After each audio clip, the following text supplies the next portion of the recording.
Friends, physics का next point हम शुरू करते हैं, that is the surface tension. Surface tension यानी होता क्या है, ये हमें देखना है। इसका एक छोटा सा मीनिंग अगर देखा जाए तो surface tension, sir sir sir समझ में था, सर के ऊपर का टेंशन मतलब सरफेस टेंशन होता है। ऐसा एक छोटा सा ट्रिक है समझने की।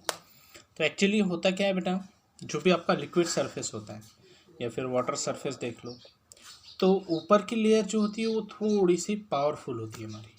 उसके ऊपर टेंशन होता है, टेंट होता है। अगर देखे आप वाटर स्पाइडर देखे आपने, वाटर स्पाइडर देखे क्या? तो वो जब स्टेडी वाटर होता है उसके ऊपर चलते हैं, वाटर के ऊपर। Yes, that is the example of surface tension. के ऊपर का जो फोर्स होता है वो एकदम पैक टुगेदर होता है, इसीलिए डायरेक्टली हमें एंटर करना उसके अंदर पॉसिबल नहीं होता।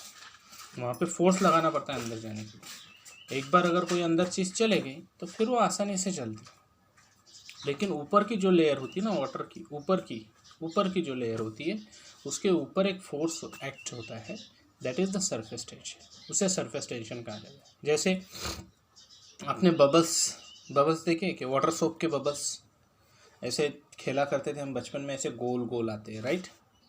वो किस वजह से कि उसके सराउंडिंग में सरफेस टेंशन है, उसके एंड पे टेंशन है, एक तरीके का फोर्स एक्ट हो रहा है जिसकी वजह से वो पूरा गोल है। या वाटर ड्रॉपलेट्स देख लो आप, ऐसे गोल होते हैं, wires because of surface tension. तो ये फिनोमेना हम यहाँ पे समझने वाले हैं।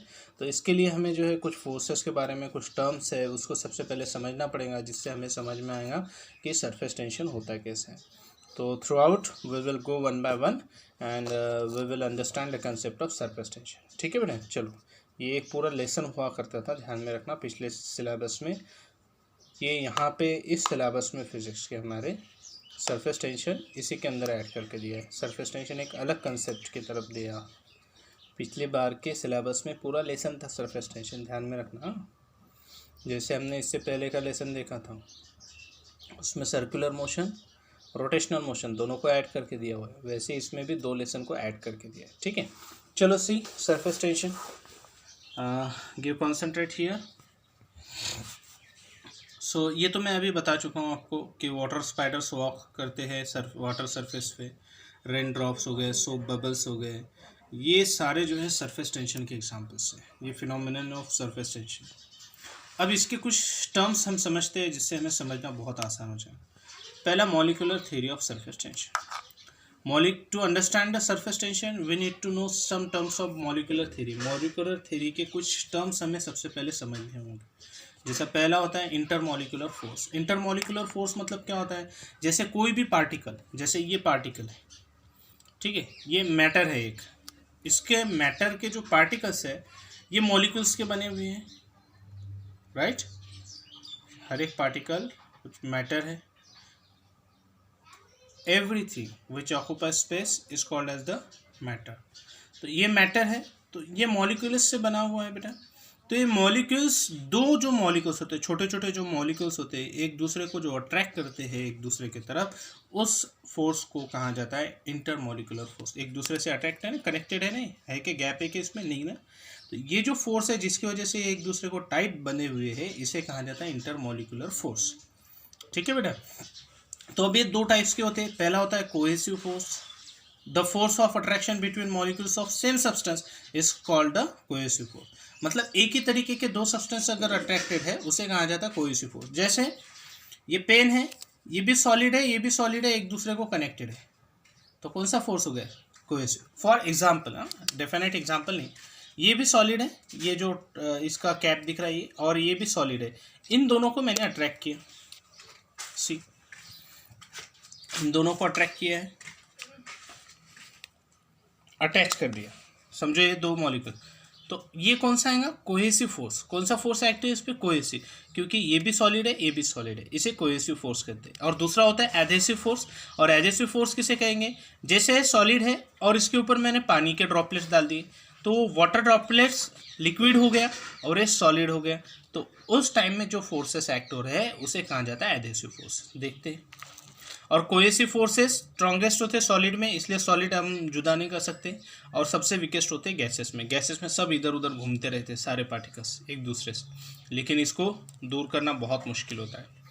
दूसरा adhesive force, the force of attraction between the molecules of different substances. जैसे मैंने बताया, इसके ऊपर मैं पानी डाल दूँ, पानी की बूंदे इसके ऊपर रहती है ना, बारीक बारीक बारीक बारीक, तो वो क्या हो गया, तो इस सॉलिड के साथ लिक्विड आ गया, इसे कहा जाता है एडहेसिव फोर्स। समझ में आया बेटा? अब देखेंगे range of molecular force. Range of molecular force किसे कहते हैं? The maximum range up to which molecular force is effective. मतलब ये जो है एक दूसरे से कितने दूर तक इफेक्टिव है, इसके बहुत छोटी होती है बेटा, ध्यान में रखना। मतलब कितने दूर से कैप्चर कर सकते हैं एक दूसरे को, कितने दूर तक के जाने नहीं दे सकते, इसे कहा जाता है range of molecular force.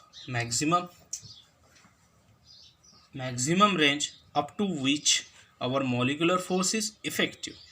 Maximum range जहाँ तक ये सारे मॉलिकुलर फोर्स कैसे होते हैं, इफेक्टिव होते हैं, इसे कहा जाता है range of molecular force. Clear है बेटा? और ये ध्यान में रखना है कि इंटरमॉलिकुलर फोर्स जो होते हैं वो बहुत बहुत माइनर डिस्टेंस तक इफेक्टिव होते हैं। अगर हम 1 सेंटीमीटर का भी डिस्टेंस रखेंगे तो वो अट्रैक्ट नहीं करते बेटा एक दूसरे को, है ना, दूर हो जाते हैं। अगर फॉर एग्जांपल, चलो ये पार्टिकल से फॉर एग्जांपल सॉलिड है ये दोनों, ठीक है, इसको मैंने काट दिया हूँ ये दोनों को, अगर मैं यहाँ पे रखूँगा तो एक दूसरे के पास अट्रैक्ट होंगे क्या? नहीं। इवन 1 mm की गैप भी रखूँगा तो नहीं होंगे, ये हमें नहीं दिखता, इतने डिस्टेंस से एक दूसरे से तरफ उसका फोर्स अट्रैक्ट होता है। That is 10⁻⁹ metre, it means 5 nanometre. Nano जो हमारे आँखों से भी डिस्टेंस नहीं दिखता, इतने बारीक डिस्टेंस तक के ही वो एक्ट करते हैं, ठीक है। इसलिए उसको शॉर्ट रेंज फोर्सेस भी कहा जाता है। It is called as the short range forces.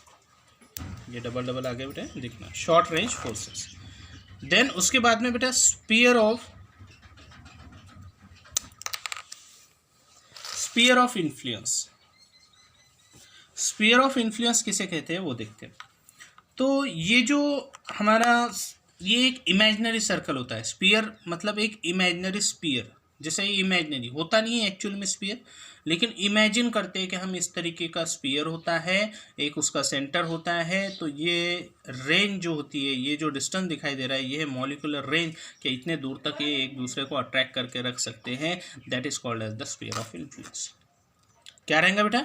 N imaginary sphere. एकदम स्पीयर इमेजिनरी है, ऐसा ज़रूरी नहीं है कि वो है। इमेजिन कर रहे हैं कि इस तरीके का एक स्पीयर होता है, उसका सेंटर होता है और उसका रेडियस मतलब मॉलिकुलर रेंज होती है। It is called as the sphere of influence. Simple समझ में आया, सिंपल लैंग्वेज में, इस तरीके का स्पीयर है, ये सेंटर होता है और ये जो रेडियस है वो होता है आपका molecular range. So an imaginary sphere with a molecule at centre पे उसका मॉलिक्यूल है और रेडियस उस स्पीयर का मतलब मॉलिकुलर रेंज है। क्लियर है बेटा? तो ये कंसेप्ट यहाँ तक समझ में आया। आगे के कंसेप्ट हम आगे देखते हैं, ठीक है। तो यहाँ तक कोई प्रॉब्लम हो तो मुझे प्लीज़ कमेंट में बताइए। Thank you.